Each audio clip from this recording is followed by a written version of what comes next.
Olá! O mundo inteiro espera pela vacina contra a Covid-19.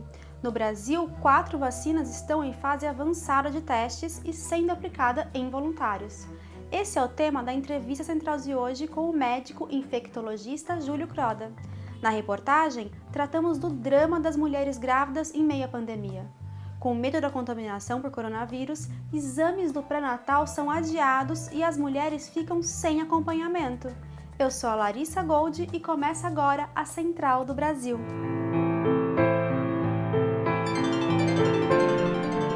Central do Brasil. Aliados de Bolsonaro no Senado Federal já consideram como certa a aprovação do desembargador Cássio Nunes Marques como ministro do Supremo Tribunal Federal, em substituição ao decano Celso de Mello. O cientista político André Singer comenta este assunto no Embarque Imediato de hoje. Embarque Imediato. Eu acho que essa indicação do desembargador Cássio Nunes para ocupar a vaga do ministro Celso de Mello no Supremo Tribunal Federal corresponde a uma continuidade daquilo que vem acontecendo desde meados de junho, quando o presidente Bolsonaro visivelmente mudou de orientação. Vamos lembrar que, desde março, ele tinha participado de diversas manifestações que pediam o fechamento do STF, o fechamento do Congresso Nacional, e ele protagonizou uma verdadeira escalada, de ameaças à democracia entre março, quando começou a pandemia, até meados de junho, quando foi preso o ex-PM Fabrício Queiroz, que havia sido assessor do seu filho no Rio de Janeiro. A partir de então, o presidente da República mudou de comportamento, pelo menos verbal, retórico, parou de fazer ameaças à democracia e agora ele dá esse novo passo, que é um passo que parece ir na direção de uma pacificação com o STF. Vamos lembrar que recentemente ele teve um encontro com o presidente do STF, ele andou fazendo sinais em direção ao ministro Gilmar Mendes, que é um ministro visivelmente opositor à política dele, e assim por diante. Então, claro que pode haver também nesta decisão da indicação do desembargador Nunes uma tentativa de trazer alguém garantista, alguém que está preocupado com as garantias do cidadão e que poderia eventualmente proteger a ele próprio, o presidente da República, e a sua família em acusações que pesam, sobretudo no Rio de Janeiro. Em meio à crise sanitária provocada pela Covid-19 e intensificada pela irresponsabilidade e omissão do governo Bolsonaro, as ações de solidariedade dos movimentos populares têm sido importantes para amenizar a situação de muitas famílias. Veja na matéria de Gabriel Oliveira no Trilhos do Brasil. Trilhos do Brasil.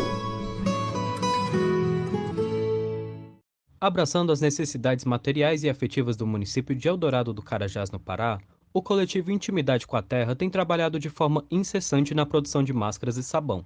Formado inteiramente por mulheres que integram o MST do Sudeste do estado, o projeto já produziu entre os meses de abril e maio cerca de 300 máscaras, que foram doadas nas comunidades e assentamentos da região.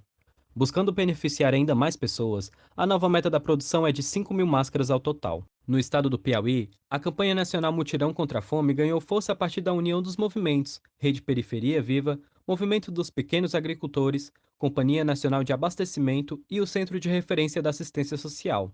Foram 150 cestas entregues no município de Santa Cruz e mais 197 quilos de alimentos na cidade de Geminiano. Em Curitiba, a ação contínua do MST com o projeto Marmitas da Terra ganha ainda mais força. Se aproximando das quase 4.000 toneladas de alimentos frescos e sem agrotóxicos distribuídos na capital paranaense e região metropolitana, a ação se completa não apenas pela entrega das marmitas, mas também pelo fornecimento de alimentos para preparo nas comunidades da região, como pontua Célio Andrei, integrante do coletivo. Está conseguindo fazer, uma das iniciativas é a da marmita, outra é a da entrega dos alimentos, que para as famílias do qual elas possam preparar na sua casa, que já é uma outra relação de entrega também, para quem recebe também. E estamos aí, Se cada um pudesse fazer um pouquinho assim, com certeza seria bem diferente essa situação de pandemia, Se cada um entendesse que às vezes não é nem tu doar o dinheiro, dar alguma coisa, mas doar o teu tempo, como voluntário das marmitas, como voluntário em alguma dessas atividades, tu já tá fazendo bastante, tu já tá dando uma contribuição muito boa para esse período que é tão difícil, que é o do coronavírus. Na Parada Cultural de hoje, o psicólogo Gabriel Poderoso traz uma indicação de um livro do autor John Steinbeck, vencedor do Nobel de Literatura. Parada Cultural. Falar da obra do Mário de Andrade em apenas um minuto exige um recorte. Então vamos recortar a ficção de Mário de Andrade. Para começar, nada melhor do que os Contos Novos, a sua obra de maturidade, que mostra o homem brasileiro do ponto de vista social e do ponto de vista psicológico, inclusive da psicologia profunda. Os Contos de Belas Artes, obra da juventude, expressão imediata do modernismo brasileiro. E ainda Amar Verbo Intransitivo, que hoje em dia está sendo lido de um viés feminista. E, finalmente, dentro da ficção, a sua obra máxima, Macunaíma, que, devido à sua complexidade artística e cultural, exige um certo conhecimento prévio antes de adentrarmos a essa maravilha. E, finalmente, para quem gosta de cultura popular, as danças dramáticas do Brasil. Boa leitura! O medo de contaminação pelo novo coronavírus fez com que muitas grávidas deixassem de fazer exames e consultas do pré-natal. É o que revela uma pesquisa do Instituto Patrícia Galvão, divulgada essa semana. Confira na reportagem de Camila Piacese. Nacional. A dona de casa Lívia Lunardi está grávida do terceiro filho. Um momento que deveria ser de alegria está cercado de insegurança. Com medo de sair de casa e ser contaminada pelo coronavírus, adiou o pré-natal e começou só no terceiro mês de gestação. As outras duas filhas eu fiz no primeiro mês, mas é que agora a gente está vivendo uma época de pandemia. Estou com medo de ir ao hospital e pegar o vírus, pois é um local de alto risco onde tem muitos infectados. Ainda mais que nós, gestantes, ficamos com a imunidade baixa. Estou evitando ao máximo de sair de casa, porque aqui em Brasília está com muitos casos de coronavírus.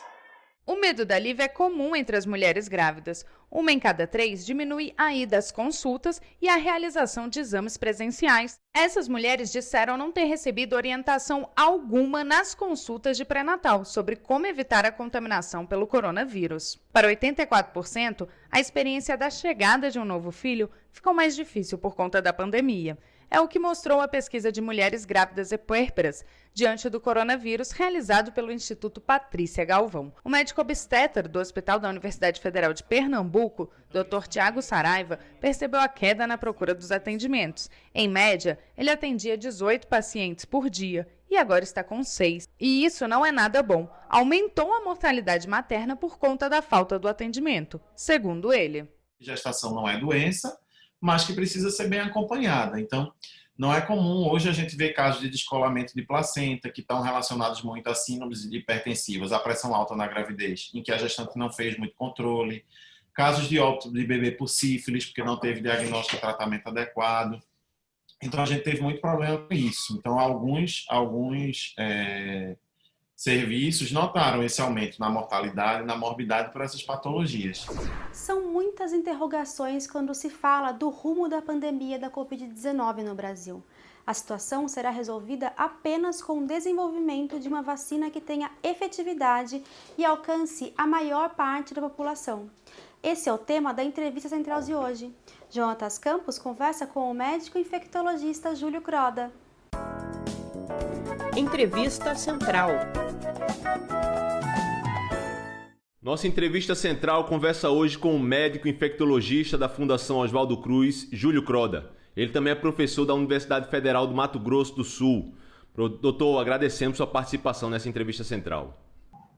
Para mim é um prazer estar aqui com o pessoal da Central.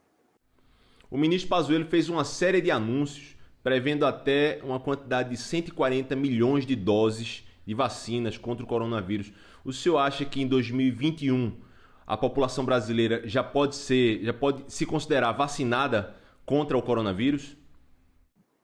Eu acho que em 2021 sim, né? Esse processo vai iniciar no primeiro semestre, mas deve levar alguns meses para que toda a população seja vacinada, para a gente ter o quantitativo ideal para vacinar toda a população. A gente sabe que muitas vacinas serão 2 doses, então se tem 140 milhões de doses, pode ser que 70 milhões de pessoas sejam vacinadas no primeiro momento e depois o resto da população seja vacinada no segundo momento, quando, por exemplo, em relação a essa vacina da AstraZeneca com Oxford, for produzida pela Fiocruz no Rio de Janeiro.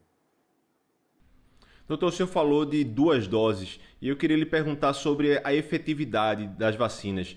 Essas várias vacinas que estão mais avançadas, elas têm efetividade diferente uma da outra?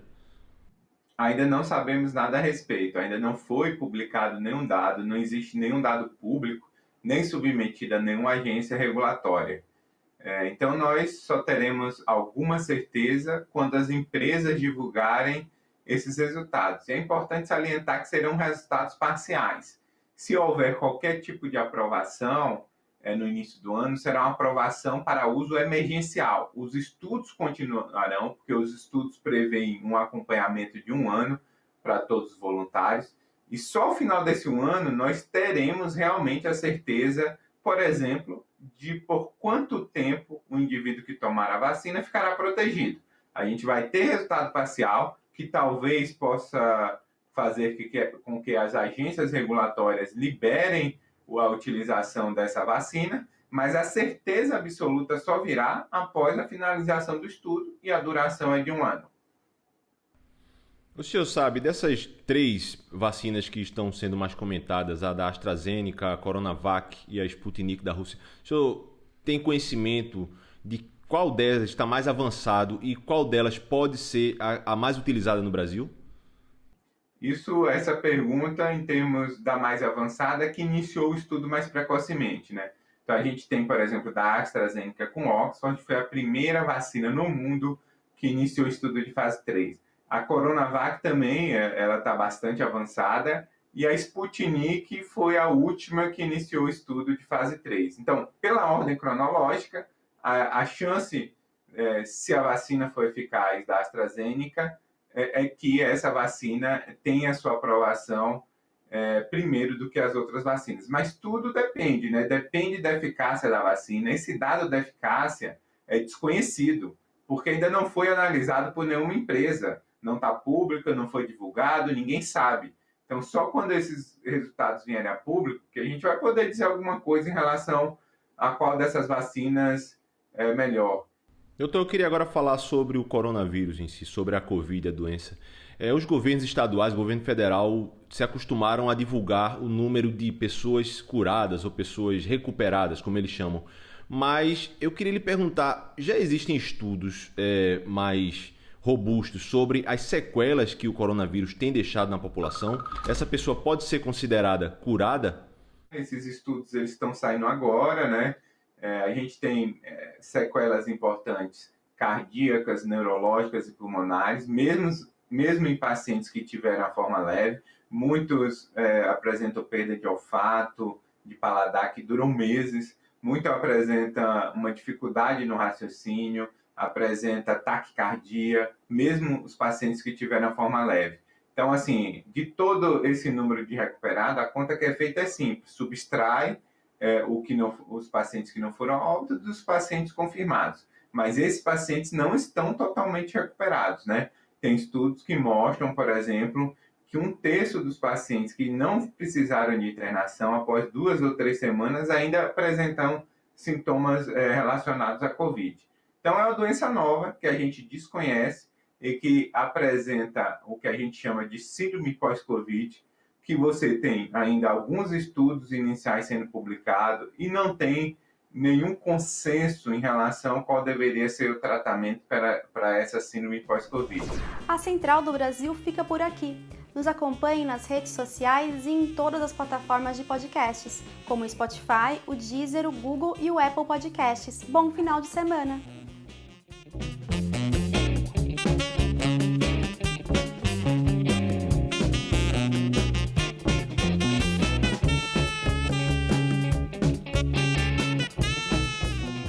Central do Brasil, a rede de comunicação dos movimentos populares.